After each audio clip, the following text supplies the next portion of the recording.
Hi, I'm Joanne Durocher, and I'm with Nanaba Duncan, host and producer of Fresh Air on CBC Radio. Nanaba, hi! Hi. Thank you so much for sitting down for this conversation with me. I am very excited to speak with you about Black History Month, and I thought let's just get right into it. Can you tell me, you're a host of an amazing radio show. It's in the mornings on CBC Radio, on the weekends. Can you tell me about a typical day in your life? Well, we'll do a typical day when the show airs. So the show airs on Saturday and Sunday morning. So on a Saturday, around 3:50, my alarm goes off. And then I sneak out of bed and creep downstairs, hoping not to wake up the 3-year-old and the 5-year-old. And I get on my phone and I order an Uber to come and get me. And then I get to work. And once I get to work, I have to get on the internet to find out about the weather for the day for all the different parts of Ontario. And then I get my script. I get my I have this little, I have a plant, a rubber plant, and I get my cloth, my kente cloth that I take with me. It's like a traditional Ghanaian pattern. And then I lay it out on my studio and I get ready and I start the show. So your role as host and producer, I mean, it's a great job, I think. Can you tell me how you broke through the industry and into the hot seat behind the mic? Well, that one is a long story in that, I started with a degree in psychology at U of T, and then I got my master's in journalism at Western at Western University. After I left, I got a $20,000 scholarship with the International Development and Research Center. It was one of their first years where they had this International Journalism Award. And after I got that scholarship, it was to work in a developing country. And so I chose Ghana, which is where I was born. And so when I went there, I worked with the Ghana Broadcasting Corporation for about 6 months. And then I met the then country director of Journalists for Human Rights, which is based here in Toronto. And then I volunteered with them for about for 6 months, and then they asked me to apply for the country director position. So then I was country director in Ghana. But it was also the time that my father passed away. So my father passes away, and then after I get this job, after I'm hired, and while I'm so proud at the time to be working in Ghana, I'm also grieving. So I do the job for 6 months, and then I go home because I was grieving, and I was thinking about my mom. Mm-hmm. So I went to be with my mom, and then I ended up in PR and marketing for about 5 years because I was just getting any job. I was with my mom, but I was just getting any job to support myself and to be with my mom. And eventually I was asked to be a guest on a show called Go on CBC Radio 1. And that part was, it was Contest Nana, and I had to give out prizes. It was like a 5-minute on-air position, but and that required me to be here in the building for not very long. It was a small part-time position, but I didn't leave. I was here all day. I pitched different shows. I pitched Metro Morning. I pitched Big City, Small World. I pitched these other places, and eventually some of my stories, some of my pieces got out. And then someone at CBC Music, Anne McKeegan, was very gracious in opening a door there when a position, a part-time position opened up. And it was at CBC Music that I got a lot of experience in doing features and guest hosting and all of that. I have always wanted to work at CBC Radio 1. So when there was an opportunity, I took it. I was told that there was a chance at Fresh Air, and I busted my butt, boy. And I tried to get that job. Wow. And you got that job. I did. Wow. Yeah. Good for you. Thank you. And for you, that must be obviously a huge win. You're very passionate about storytelling. Mm-hmm. You bring yourself to work, bring your whole self to work. I don't know that I bring my whole self to work. I don't always feel safe enough to do that. Okay. That's something I'm working on. Thinking about Black History Month and thinking of other people of color, that's the work that we have to do here at CBC. Is we have to work to make it so that everyone can feel like they can bring their whole self. I have not always felt like I could talk about my background in a way that everyone would feel comfortable. And I don't know if that's, I don't know whose fault that is, but I can say that I just haven't always felt that comfortable talking about it. And I think it's because sometimes when people do ask me about my background, it's in a curious way. Sometimes it's just because they want to know, but then assumptions are made about who I am and what I'm interested in and how I speak, and that can be off-putting sometimes. So when you come to a place like CBC, you want to do work well. So in order to do the work well, you kind of do it how you've seen it done, right? Mm-hmm. And sometimes that means that you're not really invited to bring all of you. Mm. And that might be hard to hear for some folks at CBC, because I know that some people at CBC and leaders at CBC, they want you to bring your whole self. But sometimes in our little pods of producers and other people that you work with, you just don't always feel like you can. And I'm sure that sentiment is felt across a variety of people. Yeah. And not just at CBC. And yeah, sure, not just at CBC, but we're here at CBC, and that's why I focus on that. As a person who was working as the chair of Diversify, the employee resource group for people of color and for employees of color, I know that I'm not the only one who has felt this way. And in some ways, it's actually harder for people who are in smaller units where the unit may have, 20 people. I have no idea if it's a smaller unit, but you are just like the only person of color. And that can be really hard. I've gotten phone calls from people who are experiencing certain situations and don't really know how to handle them. And I think what they just need, at the very least, is to feel heard. And that's, I try to offer that. I try to offer, just an ear. But sometimes I don't know what to do. Like sometimes I don't know what to tell them. Well, I don't think you are supposed to have all the answers. I certainly don't. But, I really value having this conversation with you. Thank you. And thank you. So then maybe you can help me understand some context around Black History Month for you and what that means. I'm just going to leave it open for you. Because I work as a journalist, as a person who is part of an institution that is meant to disseminate information and to reflect the country, I see Black History Month as important. It is a time when we can focus on stories about people who may be overlooked otherwise. The other day, some weeks ago, Tom Harrington tweeted out something about a man named Ernie Tucker. And Ernie was believed to be the first Black journalist here at CBC. I didn't know anything about him. He works in Montreal, or did work in Montreal, I believe. And I went back to find out about Ernie Tucker, and I found out some stories about him and how he interviewed Louis Armstrong, and how he was in the newsroom when JFK was shot in 1963, and how everyone was out of the newsroom for lunch. And so he quickly tried to put something together and gave it to a newsreader to read. And he was reprimanded for having done that story. But then when CBC Radio was praised for having been so quick to tell that story, he was promoted, which is great. It's wonderful.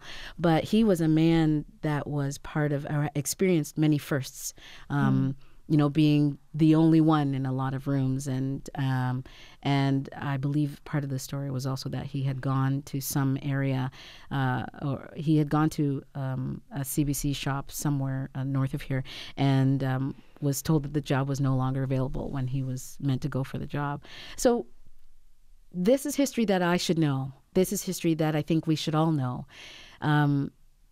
Black History Month is fraught for many of us who are professionals because we want the information to be known about ourselves, about our different collective histories. And at the same time, we don't always want to be telling some of the same stories. Does that make sense? Mm.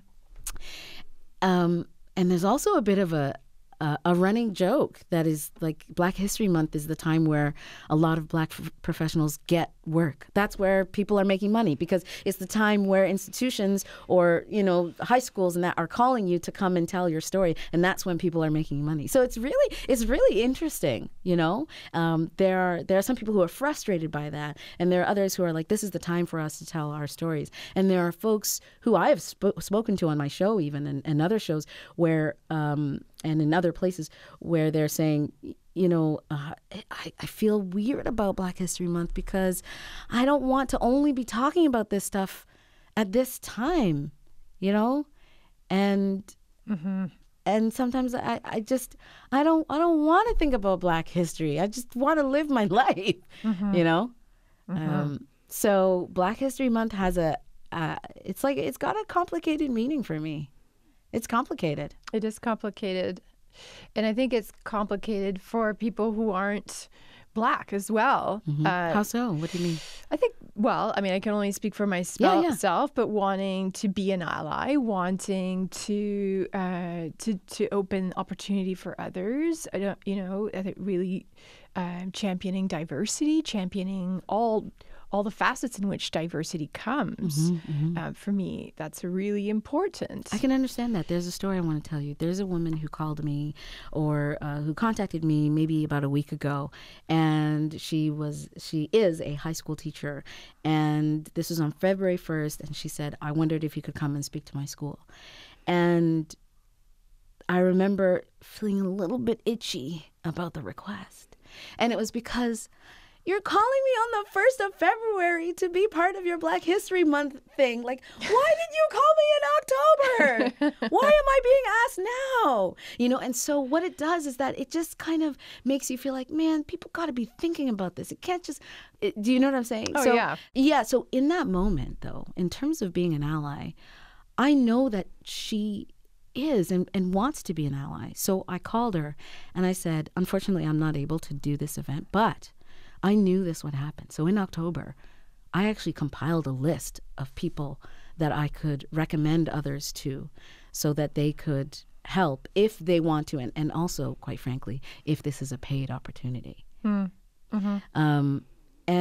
I think she was grateful. I in the phone call, I think she was like, you know what? I get that. I can see why that would kind of be annoying. So thank you for telling me, and I'll see what I can do next time around next year. So it is difficult here at CBC in some ways because I want there to be change, just like I know that there are allies who want there to be change. It's just that it can be really hard work for everyone involved, and because this involves my humanity and like my being, it's like it can be emotionally draining because it's like you're trying to defend the fact that you should be seen as human. It's really weird, but I think it's really important work. When I think about the Northern Star of where we could be as a company, when we have the space to do it emotionally, I think that we should do the work to try and make the diversity happen in all the ways that it can. And so to that point, can you tell me some of the things that you've seen improve in your workplace? I know that we had the unconscious bias training. So I know that it's happening. I know that people are going through it.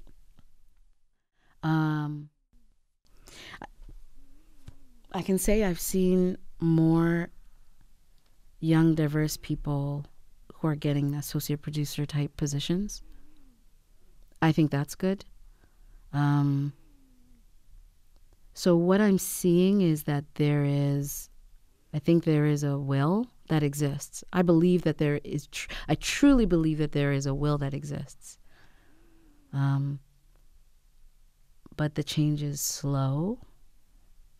I'm aware that there are people who are still feeling like there's no change. I know that there are people who feel that there is no change, or that there is little change. Mm-hmm. And I'm also aware that there are some people that don't really care for the change. They don't care about it. They don't, they're just working. They don't think it's something that we need to talk about that much. Someone once said to me that she thought that she wasn't getting jobs because CBC is hiring more diverse people. And when she said that, it just made me think, are you thinking that the people that are being hired don't have the talent to be hired? So this is a person who I respect. This is a person who I think does a good job at what she does. But if she's thinking that, and she's saying that to me, what are other people thinking? I don't know. But what I do know is that there's a book that I've read recently. It's called Dare to Lead by Brene Brown. And she's a researcher who spent the past 2 decades studying courage and vulnerability and shame. And she did this 7-year study on courage and leadership. And she says that, there's a lot of talk about bringing your whole self to work and how companies want to do it, but that for some companies it's a slogan even, but that doing the work behind that slogan is difficult. And I can understand why. Because in order to make this change that we want to make CBC a more diverse place in all facets, even in its leadership, it means that we have to recognize what hasn't been done. And it means that we have to be so self-aware. We have to be so self-aware, and that means being vulnerable with yourself and with others to say that I have not been thinking right. And if I haven't been thinking right, it means that maybe I haven't been doing right. I haven't been saying right. Do you know what that means? To be able to be able to come outside of yourself, to make that kind of admission at work is really big. And that doesn't mean to say that oh, well, it's hard, so we shouldn't do it. I'm just saying that I understand the gravity of what it is we're trying to change. Mm-hmm. It is a mindset. How does one change a mindset? Right? I'm shaking my head. I don't know. I mean, we have tried, and we do continue to try. I will always be on the side of trying to change things here.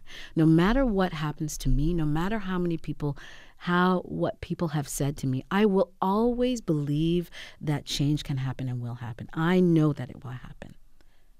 I don't know how long it will take, but I think it will happen. Years ago, I was in a kitchenette at work, and I was with a friend, a colleague, and we were talking. For some reason, we were talking about my career, and he said, "Well, they like you because it's because you're black and because you're a woman." Wow. Yeah, this is my friend. He said this to me. He didn't have any thought about what he was saying. So I'm saying that to just illustrate this mindset. It's not something that everybody feels, but it's there. Mm-hmm. Mm-hmm. We have a lot to do. We have a lot to do. We have a lot to do. It's not to say that things aren't being done. Going back to that vulnerability piece, when Heather Conway was here, and we were talking about the unconscious bias training, she admitted on a stage that she has a bias for white people against people of color. And do you know how vulnerable that moment was? For her to admit something like that, that's big. Imagine if we were all able to do something like that. If we were all able to say it and not go to the place of I'm not racist. Because sure, a person can be not racist, but do racist things. I have made racist mistakes. I can say that. And it doesn't mean that I can't change. I have made mistakes. In this building, I have made mistakes against others, racially. And what do? I admit it. Mm-hmm. I put it in my mind to change it. And I continue. Hmm. And so you keep showing up for yourself. And you mentioned to me earlier that you've got 2 little ones also. And for your family, I'm sure, your community, for the employee resource group that you lead. So you have a lot of people that you're showing up for in a lot of different ways. Your audience, your colleagues, and the list, I'm sure, goes on and on. So tell me, how does Nanaba do it? How do I do it? Like, what's sparking you to just keep going? My husband. My husband is my number 1 fan. I was lucky enough to meet a person who has always thought that I was going to be great. When I don't think I'm going to be great, he thinks I'm going to be great. So I'm very blessed to have met someone like that. And on top of that, I do surround myself with women who also work in media, who support me all the time. A few years ago, when I was on mat leave, I started a podcast called Media Girlfriends, and I interviewed women who work in the media. And I did not know what I was doing. I mean to say that I did not know that a small community would come out of that experience. And I didn't know that I would end up gathering a group of women who have essentially pledged to support me and to support each other. That's how I stay strong, because there have been moments, and there are and there will be moments, where I'm either afraid, or I don't think I can do something, or I did something and I think it was bad. And I call them in tears and they say, here's what you're going to do. You're not going to do that thing again, or you're going to stop speaking about yourself in that way. I won't allow it. You know, that kind of thing. Good friends, really good friends. And, you know, they remind me to think big. They remind me how big I can be. I'm so grateful for them. And I'm so grateful for my husband, too. Well, thank you. I really appreciate you sharing that, and everything that you had to say. I think it's really important to keep this conversation going. I agree with you. Black History Month is one of 12 months. And so I look forward to following the conversation with you off the mic, online, inside the office, and wherever I can find you. Thank you. Thank you so much.